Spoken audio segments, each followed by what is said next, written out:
देशातील शेतकरी चळवळीच्या भविष्यासाठी महत्त्वाची ठरणाऱ्या अखिल भारतीय किसान सभेच्या केंद्रीय किसान कमिटीच्या 2 दिवसीय बैठकीला आज मुंबईत सुरुवात झाली आहे। किसान सभेच्या 90 वर्षाच्या संघर्षमय आणि गौरवशाली वाटचालीच्या पार्श्वभूमीवर आयोजित या बैठकीत शेतकऱ्यांचे ज्वलंत प्रश्न, शेतीसमोरील आव्हाने, आगामी आंदोलनाची दिशा तसेच संघटनेच्या पुढील रणनीतीवर सखोल मंथन होणार आहे।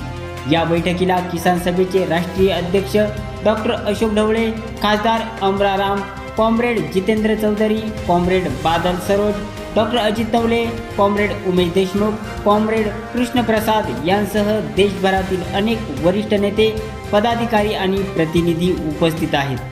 देशभरातील शेतकरी चळवळीची पुढील दिशा ठरवणाऱ्या या बैठकीत कोणते महत्त्वाचे निर्णय घेतले जातात याकडे आता संपूर्ण देशातील शेतकरी, शेतमजूर आणि कार्यकर्त्यांचे लक्ष लागले आहे।